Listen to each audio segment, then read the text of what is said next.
Kamabwira akantu gatoya, wari uzi ko ushobora kubana n'abantu banywa inzoga, basinda, b'indaya, bagira amagambo mabi cyane ashaririye, ariko kubera ko hari umuntu ukurimo, kubera ko Kristo ari muri wowe, yari afite ubugome, ntabwo yari arimo kuvuga ngo arimujombe ngo akire, ahubwo yari afite ubugome avuga ngo reka ndimujombe nanjye nshyire hakanje.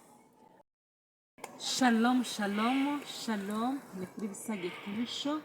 Turashimira Imana y'Umwami wacu Yesu Kristo, turashimira Imana yabanye natwe, turashimira Imana yatugiriye neza mu minsi yatambutse, kugeza uyu munsi wa none turi mu mashimwe. N'uyu munsi twaramutse, hariho benshi cyane bapfuye, hariho benshi cyane batagihumeka umwuka w'abazima, ariko ngewe nawe wowe uri kunkurikirana, wowe uzareba iki kiganiro, ndabizi neza kuko kuri uriya munsi uzakireba, cyangwa ubwo buri kivuye kireba, uramenya neza kuko Kristo nawe yakugiriye neza, ko nawe wabyutse bikemera, nta mbaraga zawe washyizemo, nta bushobozi, nta miryango yawe yashyizemo imbaraga kugira ngo turamuke. So rero uyu munsi ngarutse mbashimira inshuti zanjye, abavandimwe banjye, aho mugejeje mukora, mbaye mbashimiye cyane cyane cyane. Respect abapapa, abamama, abakobwa, inkumi, abasore, mbega mwese ku biti byanyu ndabashimiye kandi ndabarespectinze mwese aho muri. Rero uyu mugoroba iwacu ni mugoroba, ndasuhuza inshuti zanjye muri hirya no hino, muri Amerika, Australia, hirya no hino, hahandi muri. Imana mw'ijuru ikomeze ibiteho kandi Imana ikomeze ibagirire neza. Nababwiye kuko nzajya nkora ikiganiro cy'iminota mikeya kandi iminota myiza irimo akantu keza k'ubwenge. Rero akantu keza k'ubwenge nje kukubwira uyu munsi: imiraba, intambara, ibibazo, uburwayi, ubupfakazi, bya bindi byose Kristo yarabinesheje. Uko byaba bimeze kose, ubusharire byaba bifite, imbaraga byaba bifite, Kristo yarazinesheje, yazimize bunguri. Ibyawe, ibyanjye, Kristo yabimize bunguri. Nubwo biriho bifite imbaraga, biri kudukubita hirya no hino, tukabibona ko biri kudukubita hirya no hino, ariko Kristo yabimize bunguri. Nubwo biriho bidutera ubwoba, ariko biraziritse nka za ntare. Muririmbyi yararirimbye aravuga ngo izo ntare mureba ziraziritse. Za ntare uko mujya muzireba, turacyakomeza nta kibazo. Za ntare uko muzireba na kwa gutontoma kwazo, nibyo bibazo turimo, nizo ntambara turimo. Ababyeyi barazifite, abagabo barazifite, abana bato barazifite, inkumi n'abasore barabifite, ariko muhumure, Kristo yaraje kugira ngo izo ntambara zose twebwe dufite yazifashe mpiri. Muzi gufata mpiri, yazifashe mateka. Ibyo byose Kristo yarabifashe abimara imbaraga. Rero kubera ko Kristo yabimaze imbaraga, niyo mpamvu tugenda twemye, niyo mpamvu tuvuga bigakunda, kandi niyo mpamvu tunyura mu busharire, mu buribwe, ariko tugakomeza tukagira imbaraga zituma tubicamo. Reka mbabwire akantu gatoya, wari uzi ko ushobora kubana n'abantu banywa inzoga, basinda, b'indaya, bagira amagambo mabi cyane ashaririye, ariko kubera ko hari umuntu ukurimo, kubera ko Kristo ari muri wowe, bya bindi byose ntubibone nk'ibibazo, ahubwo ukabibona nk'ibisubizo. Uti igisubizo kimeze gute? Abantu turi kumwe bashaka kuba bari kunseka ngo ndi kwivugisha. Igisubizo kirimo ni kimwe, kivuga ngo bya bindi byose wowe uburebesha amaso, iyo Kristo ari muri wowe biba byamaze gucika intege.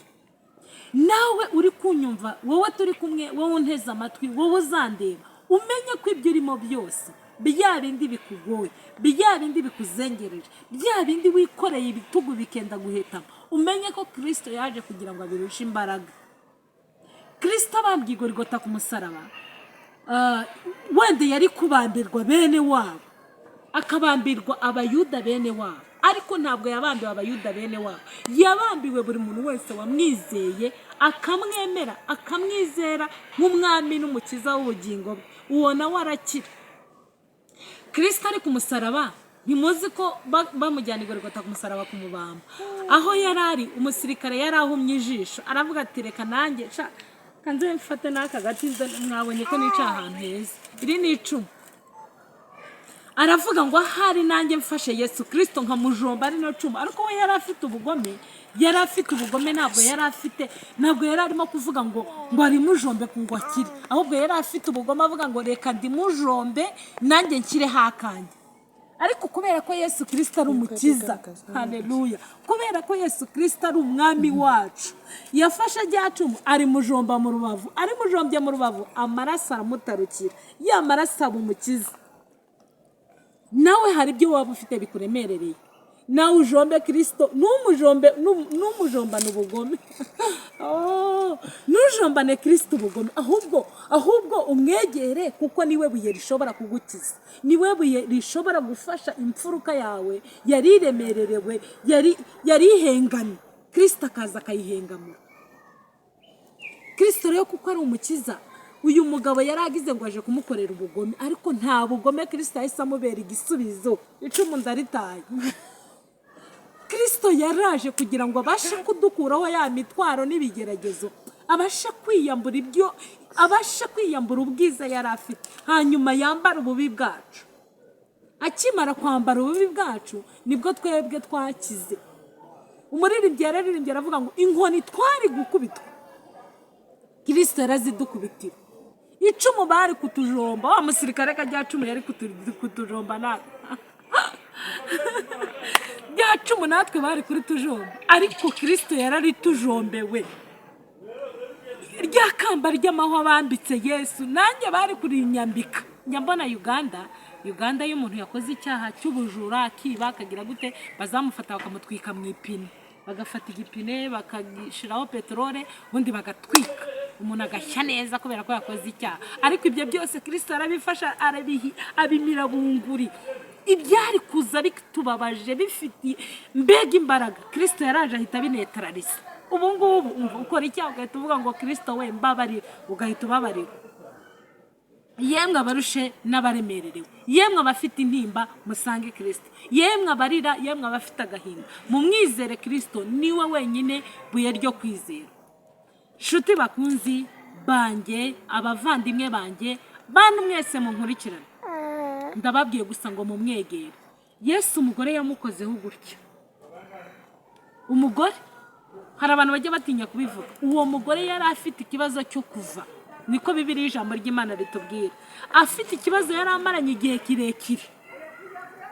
Kamerama uko rero kuri aka kantu ndakagereranya na Kristo. Kristo umuntu ajya amugereranya n'icyo afite. Amukoze gutya gusa ku gashundura k'umwenda gutya, ahita akira. Kwa kundi yari yaratanze amafaranga ye yarayahaye abantu ngo bamukize, birananirana. Ariko igihe cyarageze, wa mugore asanga aho Yesu Kristo yarari, aravuga ati ahari nanjye nkozeho ngakora ku rushundi rw'umwenda we gutya, nanjye nakira. Umugore wari urwaye, Yesu Kristo amubera igisubizo. Barotoromayo akusubwo none ndavuga ngo impumyi za zindi zitagira n'ibinogo by'amaso, ibipfa amatwi za bindi bitagira n'amatwi yo kumva. Ariko umunsi umwe Kristo yabigezeho, yakora ku gutwi kukumva, yakora ku munwa ukavuga, yakora ku maguru yananiwe kugenda amaguru akagenda. Nawe umutumbire Kristo, konti mufashijwe ba. Haleluya, amen. Mukomeze mwegere Kristo, niwe wenyine ushobora kuturuhura iyi mitwaro. Mwabonye Kigali izuba ryatse, abantu bari inzobe ya indi yakadeye bahise babigikara, basa na kano gatambaro kanyigo mu mutwe kubera izuba. Ariko mu zuba ryinshi Kristo aracyari kwa kundi, mu mvura nyinshi Kristo aracyari kwa, uko byaba bimeze kose, mu mbogamizi turizo nazo uyu munsi Kristo arahari kugira ngo azitunyuzemo. Njya nkunda kubabwira ijambo rivuga ngo nitunyura mu mazi ntituzashya, mu muriro ntituzashya, nitunyura mu migezi ntizadutembana. Kandi imigezi irahari, kiratembana benshi, umuriro urahari, kurajana benshi bagasha. Ariko twebwe n'umwizera Kristo ukamwiringira, uzabinyuramo kandi ntacyo tuzaba. Muririmbyi aravuga ngo aho benshi banyura bagapfa, twebwe turahanyura tukabona ubugingo. Nyuraho hantu ubona ubugingo, nyuraho hantu ubona imbabazi, nyura kuri Yesu umukoreho akubera igisubizo. Unyure kuri Yesu umubwire ijambo rimwe gusa urakira. Shalom rero ndashoje, Imana ikomeze ibiteho, ikomeze ibagenderere, ndabakunda, naho ubutaha tuzongera. Shalom.